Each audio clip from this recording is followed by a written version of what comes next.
Assalomu alaykum hurmatli kuzatuvchilar. Bugun sizlar bilan birgalikda erkaklik jinsiy quvvati haqida, ya'ni erektil disfunksiyalar, jinsiy olatni protezlash haqida mutaxassis bilan birgalikda suhbat qurishga qaror qildik.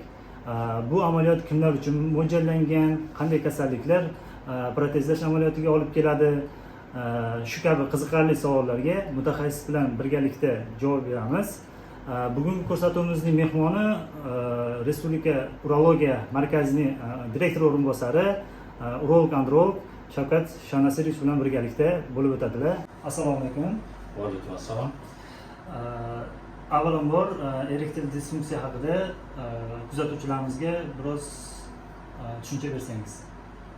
Xo'p, erektil disfunksiya o'z nomi bilan bu erkaklik zaifligi tushunchasini beradi. Boshqa kasalliklar bilan bir qatorda aytaylik, qandli diabet, yurak qon tomirlari kasalliklari, o'sha gipertoniya deymiz, xafaxon deyiladi o'zbek tilida. Bular bilan birgalikda erektil disfunksiya ham oxirgi paytlarda nafaqat katta yoshli erkaklarda, shu bilan bir qatorda yoshlarda ham ko'proq uchramoqda. Endi buni sabablariga keladigan bo'lsangiz, birinchi navbatda bizning o'zimizni hozirgi kundagi turmushimiz. Stress ko'pligi, yugur, to'la uxlamaslik, oziq-ovqatdagi bo'layotgan muammolar, aytaylik, tabiiy mahsulotlar sekin-sekin bizning ratsionimizda kamayib kelayotgani va shu bilan bir qatorda men aytganimdek, o'sha qandli diabet, yurak qon tomir kasalliklari, birinchi navbatda yurak ishemik kasalliklari bu erektil disfunksiya bilan uzviy bog'liq. Erektil disfunksiyani qanday turlari bor, buni hamda bularni qanday tashxis qilamiz? Asosan erektil disfunksiyani psixogen, organik va aralashgan deymiz, smeshniy formalari bor.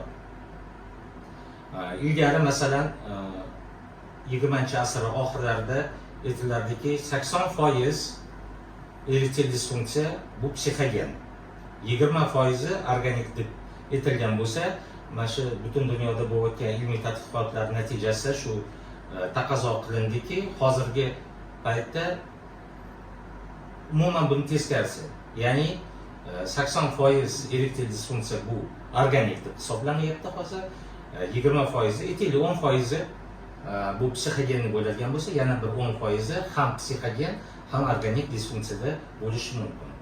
Endi buni tashxislash juda ham oson. Negaki? Chunki erkaklarimiz o'zligi shu muammo bilan kelishadi. Aytishadiki, bu jinsiy faoliyatda aytaylik qandaydir yetishmovchilik, o'sha to'laqonli jinsiy aloqa bo'lmayotgan shikoyatlar bilan kelinadi va bular diagnostika qilish uchun juda ko'p vaqt ham sarflanmaydi, juda ko'p mablag' ham sarflanmaydi. Birinchi navbatda o'sha aytganimizdek yondosh kasalliklar aniqlanadi. Qandli diabet bormi yoki bo'lmasa yurak qon tomir sistemasida, asab sistemasida qanaqadir bir o'zgarishlar bormi? Bundan tashqari albatta gormonal bo'tda holat ko'riladi, androgenlar deymiz, erkaklik jinsiy gormonlarning holati aniqlanadi.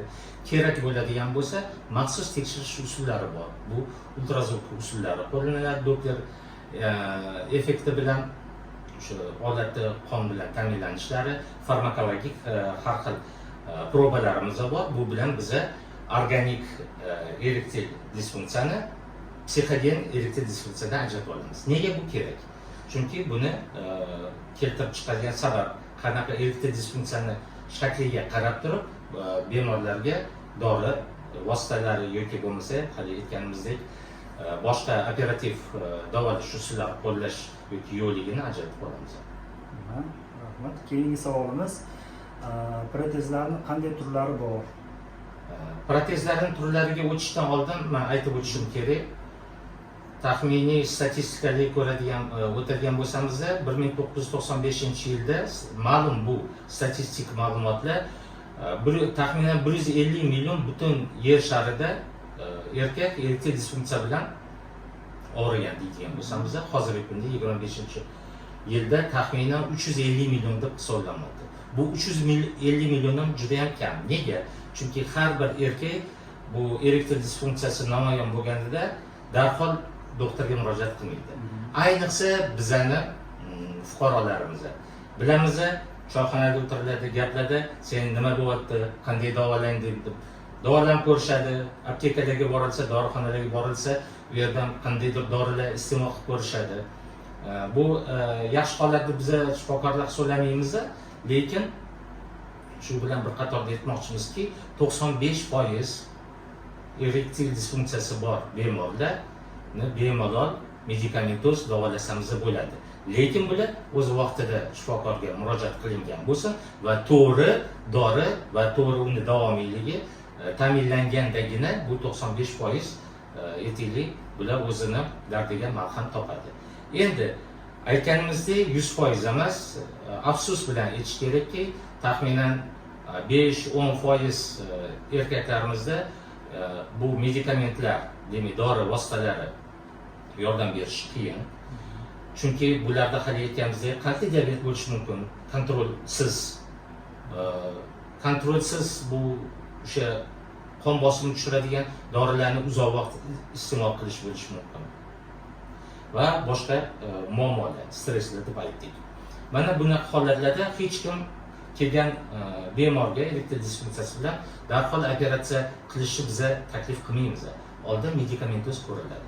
Agar buni samarasi bermasa, bu samarasi ham 2 oy, 3 oy ichida samara bermasa, unda biz sekin-asta operatsiya yo'li bilan davolash usullarini taklif qilamiz.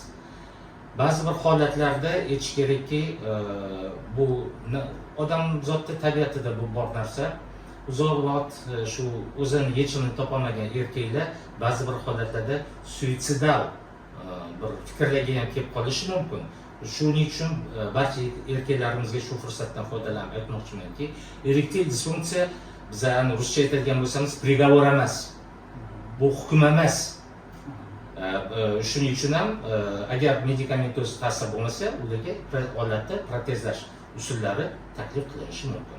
Bu уже etiklik agar protez joylashib joyiga ketadigan bo'lsa, deyarli 100% garantiya beriladi. Erkaklarimizni jinsiy faoliyatini bemalol bekamikoz davom ettirishlariga. Rahmat. Protezning qanday turlari bor hamda operatsiya jarayonlari, undan oldingi holatlar, shular haqida qisqacha aytsangiz. Savolingiz yaxshi. Birinchi navbatda operatsiyaga tayyorgarchilik bo'linadi. Buning uchun o'sha aytganimizdek maxsus tekshirishlardan o'tadi, yurak faoliyatlari ko'riladi, o'sha organizmda qand miqdorlari kontrolga olinadi va boshqa tekshirishlar, farmaka tekshirishlar hammasi qilingandan keyin, bular natija bermagandan keyin operatsiya usullarini qo'llaymiz. Aytganingizdek, protezdan bir necha turlari bor. Asosan 2 tur, 1 komponentli, 3 komponentli. Hozir 2 komponentli deyarli ishlatilmayapti. 1 komponentli bilan 3 komponentlining farqi shundaki, 3 komponentli tabiiy ravishda bo'lishga ko'proq moyillik beradi erkaklarga. Nega? Chunki o'sha shiriladigan silindrlar bilan joylashtiriladi. O'sha jinsiy odatga kerak paytda uni shirib, maxsus nasosi bor, maxsus rezervuari bor, bu organizm ichiga joylanadi. Tashqaridan ko'rinmaydi bu narsa. Shu kerakli paytda erkak kishi buni shirib, o'sha tabiiy ereksiya holatidek holatga kelib, jinsiy faoliyatini davom ettirishi mumkin. 1 komponentli protezga keladigan bo'lsangiz, bular malleable deyiladi, egiluvchan. Bular olatni o'sha ereksiya holatida ushlab turadi, lekin buni bemalol bukib o'zi uchun, masalan, tashqarida yurganda u bilinmasligi uchun buni ishlatsa ham bo'ladi. Farqi bunaqa katta emas, lekin bu bemorning talabiga bog'liq. Rahmat. 2 komponentli deganingizda, demak, siyishlarda, boshqa muammolarda qiyinchilik tug'dirmaydi. Protezlar bu o'sha agar anatomiyada ozgina yoritadigan bo'ladigan bo'lsangiz, jinsiy odatda asosan 2 ta qism bor. Birinchisi erektil qismi, bu kavernozное тело deymiz. U ereksiya uchun mas'ul va uretra. Uretra bu siydik kanali, siydik chiqarish uchun. Demakki, biza qiladigan muolajalar o'sha erektil faqat qismda ishlanadi va siyish jarayoniga umuman ta'sir qiladi. Jarrohlik jarayonida qisqacha yoritib bersangiz, nimalar bo'ladi? Bundan qo'rqish kerakmi? Qanchalik xavotirli? nomi xavotirli bo'lgani bilan odatda protezlash deganda bu bizning praktikamizda oddiy holatlardan bittasi. Protezni joylash uchun bir necha xil usul bor. Bu kavernozni telaga kirish uchun dostуп deymiz. Asosan ishlatiladigan bu penoskrotal yo'nalish. U yo'nalishda olat pastki qismidan o'sha moyaktari bilan olatni tutashgan joyidan kichkina etagi to'g'ri uzog'i 5 santimetrlik kesish bilan kiriladi va ikkita o'sha kavernoz jismlarini ochib, uni bujlab u yerga o'sha kerakli hajmdagi, uzunlikdagi protez joylanadi. Ikkinchi yana ko'p ishlatiladigan yo'nalishlardan, dostuplardan bittasi bu olat tepasidan, qo'l suyagi pastidan kiriladi. Mana shu bilan farq qilinadi. Operatsiyadan so'ng chandiqlar unchalik kosmetik choqlab qo'yiladi, bilinmay ketadi va bu ko'rinishidan bu protez o'rnatilgani bilinmaydi. Rahmat. Operatsiyadan keyingi jinsiy hayotga qaytish, undan keyingi his-tuyg'ular qanday bo'ladi? Shu haqida qisqacha. Endi operatsiyadan keyingi ba'zi bir bemorlarimizda qo'rquv bo'ladi. Men ilgarigidek hissiyotlarim saqlanib qoladimi degan savollar bo'ladi. Bu savollarga shunday javob beramizki, his-tuyg'ulariga o'sha lazzatlanish deymiz, lazzatlanish, eyakulyatsiya tuyg'ulariga bu ta'sir qilmaydi. Nega? Chunki asosiy lazzatlanish o'sha olatni bosh qismida joylashgan bo'ladi, nerv tolalar va o'sha eyakulyatsiya deymiz, shahvat CD kanalidan kelgani uchun biz CD kanaliga umuman tegmaymiz. Shuning uchun tabiiyligi, jinsiy aloqani keyin bo'ladigan tabiiyligi mutlaqo saqlanib qoladi. Endi operatsiyadan keyin albatta darhol jinsiy faoliyatga qaytish ruxsat bera olmaymiz. O'rtacha bu 1-1,5-2 oy davomida kuzatib, bu protezlarimizni mutlaqo o'rnashganiga biz ishonch hosil qilganimizdan keyin jinsiy hayotni boshlayversa bo'ladi. Ko'plab qiziqarli hamda muhim bo'lgan savollarga birgalikda javob oldik. Yana shu o'rinda yana bir savol berib o'tmoqchiman. Yana mana shu erektil disfunksiya bilan yana qaysi toifadagi insonlar ko'proq murojaat qilishadi? Hali aytib o'tganimdek, bekordan bekor aytganim yo'q, bu ko'pgina kasalliklar yosharmoqda. Shu bilan bir qatorda erektil disfunksiya ham. Ilgari masalan men o'zim faoliyatim 95-yilda boshlagan bo'lsam, ilgari ko'proq katta yoshli erkaklarimiz murojaat qilgan bo'lsa, hozir yaqindagina uylanganda bir xilada bo'ladi. Yigitlarimizga kelib qoladi. Aynan nima deydi, qirchillama yoshdagi 30-40, 50 gacha bo'lgan insonlar ham juda ko'p murojaat qilyapti. Mana bularni muhokama qilib, nimaga bunaqa bilan ko'payishiga sabab deganimizdek, hali aytganimizdek, bir taraflama o'sha yondosh kasalliklarning ko'payishi bo'lsa, ikkinchi tarafdan bu o'sha turmush tarzi. Aytamizki, ba'zi bir holatlar bor, bu erektil disfunksiyaga olib kelishi tezlashtiradigan. Imенно olib kelsa, mashina qilsa bo'ldi, erektil disfunksiya emas, lekin shuni qo'llaganda, ishlatganda ko'proq erektil disfunksiya bo'ladigan. Birinchi navbatda men chekish aytardim. Chekish. Nimaga chekishda biz bilamiz, shu nafaqat yurakdagi bo'lgan qon aylanish, bundan tashqari jinsiy odatda ham qon aylanish yo'nalishadi. Birinchi. Ikkinchisi alkogol, narkotik moddalar. Mana bularni 3 ta ko'rganaqasida eng xavfli illat desangiz bo'ladi. Bular olib kelishi imkoniyati bor. Buni ustiga agar qon bosimi yuqori bo'lsa, chekish va qon bosimi yuqori. Chekish va ishemik kasallik. Chekish va qandli diabet yoki alkogol. Mana bunda biz bilamizki, shu erektil disfunksiyali insonlarimiz ko'proq ishlaydi. Va oxirgi payt kardiologlar bilan birgalikda ishlaymiz, muloqotdamiz albatta. Kardiologlarning gapi bo'yicha erektil disfunksiyani boshlanishi, erkaklarda erektil disfunksiyani boshlanishi bu yurak ishemik kasalligini balki boshlang'ich etapi ham deb hisoblanmoqda hozir. Shuning uchun shu fursatdan foydalanib aytmoqchimanki, erektil disfunksiya bu hukm emas, yana bir marta aytmoqchiman. Erektil disfunksiya vaqtida agar davolanib qilinadigan bo'lsa, bunga yechim topadigan bo'lsangiz, buni bilan bir qatorda yurak qon tomirlari xastaliklarini ham oldini olish mumkin. Katta yoshli kishilarga qanday tavsiya bergan bo'lardingiz?